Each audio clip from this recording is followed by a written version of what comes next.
Once again, you guys, we got a great video. We have an episode sponsor. It is Blake Alma and his new book, Coin Hub, An Ultimate Guide to Selling U.S. Coins and Silver. I wrote a chapter in this book. It's toward the end. It's called Tread Lightly in the Modern Wild West. It's about 5,000 words. I offer tips and tricks, strategies, things to keep in mind when you come into a shop like mine, both as a buyer and as a seller, everything from etiquette to how to negotiate, all in Blake's book. Also, Blake talks about quite a lot of other topics. And Treasure Town, who we have had here on the channel, and I'll be having him on again soon, is also a co-author of this book. So check it out. It is on Amazon. There's a link in the video description. And if you like the book, or even if you don't, write a review on Amazon. It does help us a lot. And finally, if you guys like what I do and you want to support me here on YouTube, please consider becoming a Pawn Man Patreon. $1 a month, you get early access to my videos. You get the uncensored version of my videos. They're also just a little bit longer, not only to get the swearing and the bad jokes, but you also get exclusive Patreon-only videos. I'm trying to release 2 a month. They're like pawn hubs. So $1 a month gets you access. If you can spare more, if you want to support me, I could really use help. But become a Patreon, also in the video description. With that, let's get into it. All right, he's got some stuff in from Lady Liberty Bullion. God, he made me a Luger. Nothing good can come from this. Thank God I don't speak German. I would get in so much trouble and whatnot, / get suspended. Cinder block, brick, Antifa grenade. Okay. A German grenade. And here's the fun thing.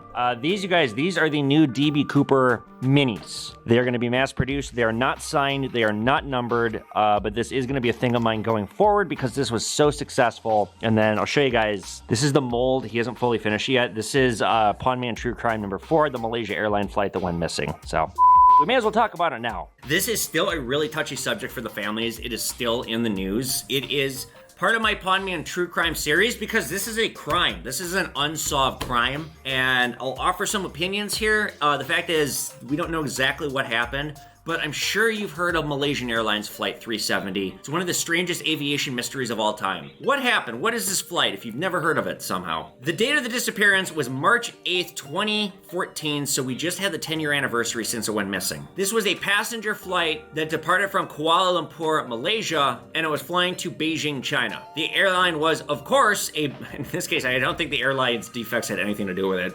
Words that Boeing has been begging for years. It was a Boeing 777-200ER. I don't know about planes, but maybe one of you guys does. It's a big plane. The flight had 12 Malaysian crew members and 227 passengers. These passengers and crew all hailed from 15 different countries. Now, about an hour into the flight, after it took off, when it was over the ocean, the last verbal communication was at 1:19 a.m. and the cockpit said, "Good night, Malaysia 370." After that, the transponder was mysteriously turned off. Now, the plane after that was followed by military and radar. The last place that it was seen was at 8:19 a.m. over the Indian Ocean and then gone. Now, what's a transponder? It communicates with ground radar. It makes it invisible to civilian radar. The plane was also continuing to send pings even after the transponder was turned off. So this thing was flying around for a while. It went off course, and it is still a mystery to this day exactly what happened. Off the coast of Mozambique, more than a year later, a little bit of debris washed up, but they've never found this plane. They've never found the bodies. They've never found any conclusive evidence. There are a lot of theories as to what happened, but they're all theories. The plane itself has never been found. There was a massive international multi-search effort, and it has continued and is still continuing.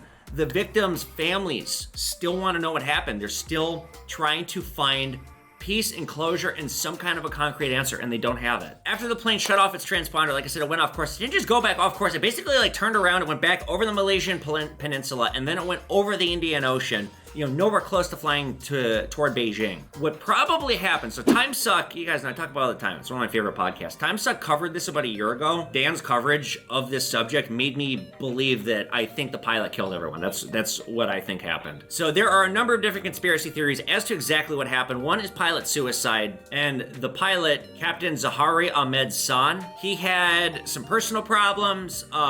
They checked, the investigators checked his home. They checked his flight simulator at home, and the path that the plane ended up taking, he had done that on his at-home flight simulator, so that seemed kind of damning. There was no distress call. The transponder, it didn't malfunction. It was manually shut off. And the fact that it nosedived, if he did kill everybody, the nosedive, the impact of traveling that fast straight into the ocean would have ripped apart the plane, which would have explained why they haven't found it. It might just be in a gajillion pieces. Because when you're flying straight into the water, something that big at that speed, I mean, it's like hitting concrete. That's one conspiracy theory, that he killed everybody on board. And if that is true, you know, the plane is flying around for a while, it's theorized that he depressurized the cabin and he killed everybody inside by depressurizing it and sucking out the oxygen. So then he flew around, and in Time Suck they get into this. It's such a crazy visual to think about. He flew around with a plane full of dead people. They all suffocated. Hi, ha, ha, ha. Let's play Weekend at Bernie's in the air. So that's one theory. Another theory is the plane was hijacked, and then it was diverted off course and landed on a remote island for reasons unknown. Another theory is that it was remotely hijacked, hacked, and then flown into the ocean for an assassination reason if somebody was on board. The flight was carrying a significant cargo of lithium batteries. These can overheat and catch fire, but again, there was no distress call, and if maybe somebody wanted these lithium batteries, I don't know if this is true, there's a conspiracy theory that somebody had a patent to some military technology. They were about to get, they were the only patent holder, and then there was an ascension on the patents. I don't know if this is true. I saw this on a video years ago. I just remember this. And so it was all these people died to eliminate that one person so that somebody else could get the patent for the military technology. Another theory is the Russians were involved, and they did this to distract from the annexation of Crimea. Yet another theory is that the whole thing was an insurance scam, but that also doesn't make sense because one of the first things they did was check for somebody getting a big life insurance policy, and nobody had that. What came out of this tragedy that's good? Because, I mean, there's got to be something good to come out of a tragedy. Otherwise, it really, truly is a waste. Well, improved tracking on aircraft, for one. Better communication. Mental health screening is now a much bigger thing than it was 10 years ago. I really do think this pilot killed everyone. And just, this was a suicide where he flew the plane into the ocean so fast, it just completely disintegrated, and they'll probably never find it. It's going to be a very long time before they do. But who knows? It's a mystery, and the Pawn Man True Crime issue 4 Malaysia Airlines Flight 370 Silver Bullion is available. Really, you're profiting off of this? Well, I'm educating you guys. It's all about unsolved mysteries, and this is the first active crime that I've covered. It is to raise awareness. Yes, I am making money off of it, but had you never heard of it? Had you never heard some of these theories about it? In which case, I've educated you. Yeah, I don't feel this is something I need to apologize for. So there's only 20 of these. That's it. We will not make these again. The DB Coopers were so popular. We're now making them as 1 ouncers. They're not on Pawn Man Store yet. I have been selling them and whatnot. These are gonna be on Pawn Man Store. I don't have a price. I will donate some of the proceeds. I'll donate 20% of the profits to, I gotta look into some charities. I haven't done that yet. All right, with that, you guys, I gotta get back to work. All right, so we got a remote deal coming in from O-Block Mafia 101 on Instagram. Boomer. He had reached out to me before. I actually didn't think he was gonna send me anything. Cause he said, oh, I see these for $55. I'll give you 20 bucks. That's generous. I don't want these for more than 20 bucks. I bet I won't get more than 20 bucks on these, but he did send both these. I need to state, you guys, I don't want these. It's nothing against this person. $20, whatever. I just don't want to deal with these. That kind of stuff I'm just staying away from. So we're gonna go 20 bucks each on these sets. Here, he sent me this weird tiki thing. This is not gonna fit over my head, and now I feel like what I'm doing might be slightly racist, so I'm gonna stop doing that. This is from Montreal. These are you guys, don't buy these. These are so not collectible. We stand for the flag. Okay. I have a poured bar, 1 ounce. Kind of a rule with the remote deals. I mean, I am still doing them. I'm happy to look. You know, if you got something, you might want to send it to me. You might want to sell it to me. You're not sure. Reach out to me and just send me pictures. I'm happy to say yay or nay, but again, I'm not buying this kind of stuff. It doesn't do well. It's a pain in the ass to buy and sell. And on top of that, when you go to ship something like this, this is like a pound. I'm being generous. I'm gonna call it 200. Well, while I'm sitting here waiting, we've had a bit of a change of plans with DB Cooper. Without getting angry and annoyed at whatnot, let's just say it's not working out with me selling them on there. So I'm gonna put them on my Shopify website. If you're watching this right now, they're on my Shopify. They are very, very expensive, but I do have 3 of them available. Visit pawnmanstore.com, check them out. They're gonna only be on there for a few weeks and then I gotta send them back. DB Cooper Skyjacking Notes, the official ransom money from the crime. They're certified and registered by PCGS. They come with certification. You can look up the serial numbers. Yeah, this one is $9,000. This. 9 grand. This one is 16,000, and then this one is 7,000. That every time they come up for auction, they continue to break new records. So pawnmanstore.com. I'm at 220. Can we do 210? Fine. I'm not gonna make any money, but fine. Okay, 210, he's got a deal. He's a creepy old man in a windowless van who wants to babysit the con artist can. I started experimenting with TikTok Shop, and this is one of the first items I got on my shop. This is something for me to help me boost revenue. I get a cut of every item I have in the shop, like I get a commission on it. So this is one of the items, or the first free sample I got that they sent me. I really like this. It's a Tito's vodka crew neck sweater. It comes in a variety of different colors and sizes. It's traditional size. I'm wearing an XL. So if you guys like Tito's vodka, it's in my TikTok shop. Pawn Man, TikTok. They were doing a flash sale. By the time you guys are seeing this, is probably over. But check out my TikTok shop. I got lots of other great stuff. Again, I get a cut on every sale, so it does help me a lot. All right, so peeked in the van. I like these. That's about it. Otherwise, it's the same stuff I've already seen. I don't want. Okay. So I like these little dealios. These are cute. Made in Japan. The antiques. You know, I think these are made from the 80s. Nihon ni tsuimashita. Made in Japan. Either that or I wasted 40 grand. 45 now with interest. It's not fun. All right, we got the bag. Oh, we got some more dollars. Oh. All right, let's see. What lovely ladies do we have today? Boy, she doesn't look like fun. Yeah, she must be the maker. Madame Alexander, Wendy, and Muffy. What's the name Muffy? Big fan of Muff. You know what they say, no Muff. Popo comes around and gets a little rough. Oh. Dude, he's speaking. What are you speaking? Nihongo? Huh? Japanese. Dreamweaver Angel. 12 Days of Christmas. Yeah. That looks like a bitch. As far as diddle, that would be too. And some weird tag that is gold plated. And a necklace that is not silver. It's a nice piece of costume though. And a broken quartz watch. And some beads, a little small anal beads. Spoon. And speaking of spoons, you know salad fingers? I like rusty spoons. Ugh. You know, it's interesting. I just bought a piece like this the other week. The person tried to pass it off as gold. These are not gold. Oh, how's 30 bucks for everything? And he says 35. Huh? And then he says 35. 40? Oh, look at you. I'll do 35. I'm not doing 40. That's that. Okay. Dude, can you do 40? I'm gonna go 36 because I'm in a good mood. You're gonna like 36 and keep it at that and not push me. Here you go. It's 30. Thanks, dude. Thanks. I forgot to give him his Chuck E. Cheese ticket. We sold one of those 2 Madame Alexander dolls that I bought from him 2 weeks ago. I sold it the next day. I got $70 after eBay fees. It was more like $55. I paid him $25 for the whole deal, so it tripled the whole deal. I still got the other one. Now I have these. I called him up because if something sells in a day, obviously there's a market for it. If one of them sells, I'm sure another one of these will sell. This was a very profitable deal. This is one of my better deals I've done with him. On top of that, I'm gonna list this myself right now. It's gonna take me probably all of 5 minutes, and I'm gonna make a TikTok on this too. So great content. And I guess we shall see the con artist again, unless he dies or gets arrested. Got an update really quick. It's the next day, and huzzah, sold for $103. Boom, in a day, these sold, these Madame Alexander dolls. I like actually kind of, I don't want to create a monster because then I know exactly what will happen. He'll be coming here every day with these and we'll get overloaded. But I do want to buy like 10 more of these from him because this is gold. Once again, you guys, I want to thank our episode sponsor, CoinHub. This is his new book, An Ultimate Guide to Selling U.S. Coins and Silver, of which I am a co-author. I wrote a whole chapter. It's like 5,000 words, my chapter. Blake's new book is available at his website. It is also on Amazon. Apparently, he's selling a lot of copies. Readers seem to be really liking it. It's got a lot of really good reviews. I read it. It's not too long of a read. There's some really good info in here. So check out Blake's new book. Again, the sponsor of which I am a co-author. And with that, you guys, what's going on? We're Between the Pawn. I'm Evan. If you guys are interested in becoming a sponsor of my videos, do let me know. These get blasted on Facebook, here on YouTube.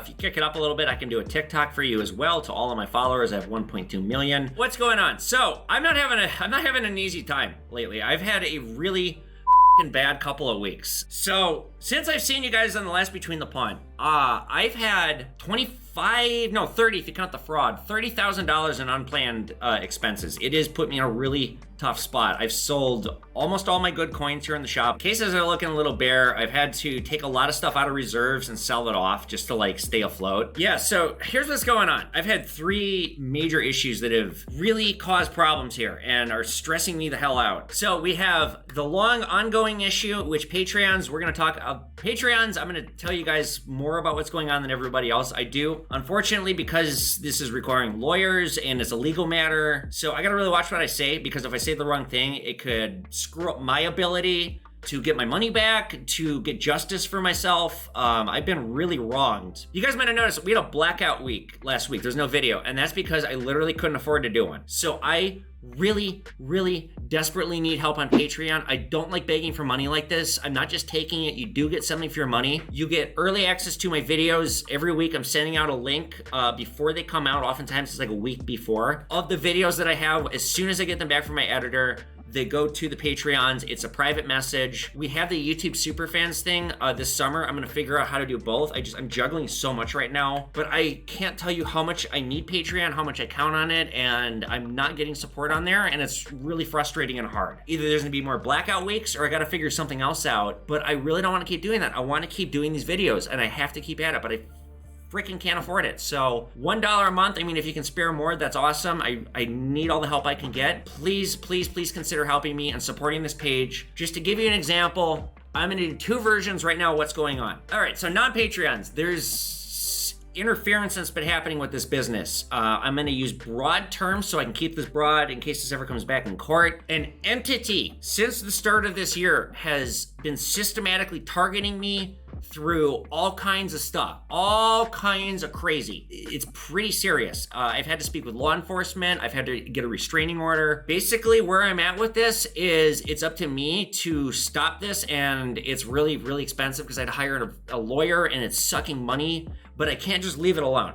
Like, I absolutely have to address it and stop it. And the way that you stop things like this, and that is in a courtroom. So that's one issue. Issue 2, we had, let's just say, an accounting issue. It was not my fault. There's a $30,000 problem that just popped up. And on top of that, you guys, somebody committed check fraud on me this week to the tune of almost $5,000. It looks like I'm gonna get the money back because I was able to prove that this is fraud. Patreons are gonna get the full shebang, but it sounds like I'm dealing with a really dumb criminal. I've lost a lot of money. Please consider helping me. I take no pride in doing this and being like this, but the fact is, like, something actually has to give here. Another thing I've done to start trying to boost revenue here, I created a TikTok shop. I've been resistant to doing that, but I absolutely have to, and somehow I haven't sold anything on there yet. I have some anime stuff on there. I have security cameras. It's not just like random the Rise mushroom coffee. I personally tried that and I really liked it. It was definitely effective. It's not a scam, or it's not snake oil. So check out my TikTok shop. All right, so moving on to some more constructive stuff before we get into the questions. The Malaysian Airlines Flight 370, I think by the time you guys are watching this, these are on pawnmanstore.com. So if you guys can think of a Malaysian Airlines charity, put it in the comment section. It's gotta be a nonprofit. I will give 20%. I'll put it in an account, or I'll just stick it aside, I'll write it down, and like I'll prove that I'm donating it. I always do that. They're probably gonna be under 2 ounces. Probably gonna be $200, that region, probably. They all come signed and numbered. Also, the Pawn Man, Brad Goss first social media collaboration is up on pawnmanstore.com. There's 100 rounds. As of this recording, we've sold 2.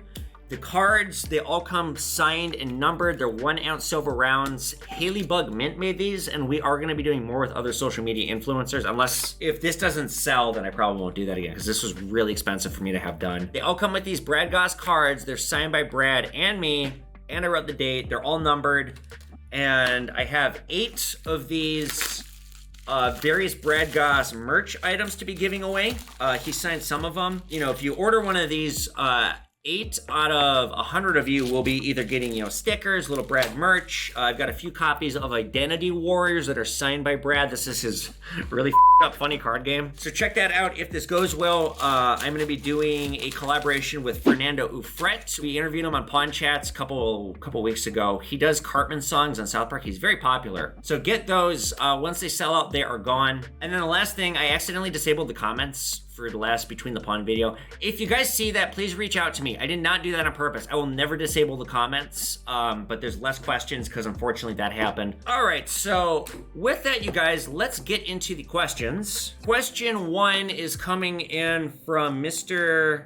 Jonesy Puss. Says, what personally is the most interesting item that has come in? I got 2, and I've referenced this before. The Hitler playing card set from last summer was really interesting. The coolest item, definitely the 3 DB Cooper notes that I have right now. So I have them through the end of the month. They are on my Shopify, pawnmanstore.com. So those are the most interesting items, I think. Question 2 coming in, say I had a comment. Technically, the US has never made a penny. That is also, or a US cent, I'm sorry. Kudos to the person who called me out on that. You are right. Question 2 coming in from Plastic Nerd 8609. What is your favorite national tragedy? What, do you think I was gonna say 9/11? No, I have 2. I think the Chicago World's Fair, the H.H. Holmes murders, because it completely ruined the World's Fair of 1893. It ruined the White City. It stained the legacy forever because you had, I mean, it's a very, very interesting event that happened. Not just the murders, but the technology that was on display. Go read Devil in the White City by Eric Larson. He's my favorite author. I love all of his books. I've read all of them. He goes into why that World's Fair was so historically important, and then it just gets completely ruined and overshadowed by these murders. Is very interesting to me. So from a historical lens, that. Question no. 1971. Portland Airport. Grab a little girl, pull her into the stall, show her the beast. Stuff the body in a suitcase, leave it a baggage claim. Hop on a short flight to Seattle. Shortly after takeoff, thinking on your feet, scribble a little note, hand it to the stewardess. Says, I got a bomb, 200,000 in cash, 4 parachutes. Land the plane, get the passengers off, keep the crew. Get the money, get the chutes. Fly for Mexico, fly low. Pacific Northwest, take the loot, jump out. Land on the ground in the woods. Toss the loot in the Columbia River. Hop on the train back to Philly. Whoa! The next day, everyone's looking for this DB Cooper. Whoa! But nobody's looking for Tickle Monster Gal. Whoa! Doesn't fit, but one more. You know what that DB stands for? Oh. Dead bitch. Oh.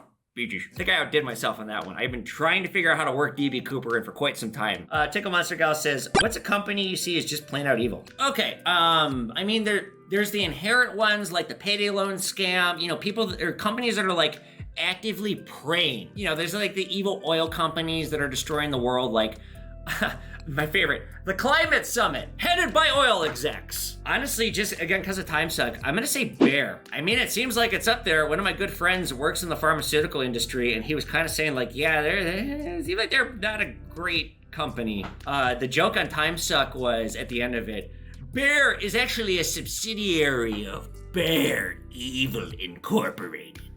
So then every time he covers some kind of a crime or something, brought to you by Bear Evil, and then he hits the sound bar. Anyway, so I would say probably Bear. Like any pharmaceutical company is like inherently evil to me. Question 4 coming in from Asan H. O'Crook. This is a question about Patreon and super subscribers. By the way, how about maybe a comment and subscribe type promotion to push traction on the page? Even some require a thumbs up to be entered. Your content is awesome and needs more eyes. Tell me about it. Stay up, brother. Thank you. I'm gonna address this summer when I get more help, because like my apprentice does all the technological stuff. I'm actually, guys, to be honest, I am a little bit of a boomer with technology. Yeah, I'm kind of helpless sometimes. So I need to figure out a better system for having YouTube super subscribers and the Patreons. Right now, I just send everybody a link, which is like kind of a shitty way to do it. So I'm looking at doing more things on here to get boost engagement and boost revenue and give you guys more bang for your buck. But yeah, this is something I'm going to be addressing the summer and the coming weeks, hopefully like 2 between the pawns out, we have this figured out. Last question, and I guys, I get this question all the time. Coming in from John's Wabe 1028. Boiling water, can they be shipped to Canada? No. The reason for it, according to federal law, THC is still a Schedule 1. They are changing it, but is still a federally an illegal drug. So I can't put it in the mail at all. I can get in a lot of trouble. I can't give it out as a giveaway and whatnot. I can't give you a free sample. I can't give you a free sample here if you come here because I don't have a license to distribute any kind of a beverage. So no, I can't send it over a border to Canada. Like that's problem on problem. Maybe federally they'll change it. Maybe, I don't know. But for the time being, I can't do it. If you're in Minnesota, Oklahoma, Missouri, Kansas, parts of Texas, parts of Wisconsin, you can go out and legally purchase it if you're 21 years of age or older. Outside of that, there's nothing I can do. I'm really sorry. I wish I could. All right, guys, that'll do it for this Between the Pawn. Once again, I so desperately need help on Patreon, even $1 a month. If enough of you guys give it to me, it'll go from me losing money on here to make this content for you to making money, which, I mean, this is a business. This is taking my time. So please consider helping me out. I would not ask if I didn't need it. Thank you, Blake, for sponsoring the episode. Check out Blake's new book. Again, I am a co-author in it. There's a link also in the video description, Amazon, Blake's website. Also check out my books, other ways to support me for free, or support me for very little. Get my books on pawnmanstore.com or on Amazon. Positivity, you guys. I don't want to sit here and complain. Just know, like, I'm going through a really hard time right now, and I wouldn't ask if I didn't need it. Share these videos, comment, throw your next questions, or throw your questions in the comment section for the next Between the Pawn. I won't have the comments disabled again. Sorry that happened. See you guys back here for another great video. Later, guys.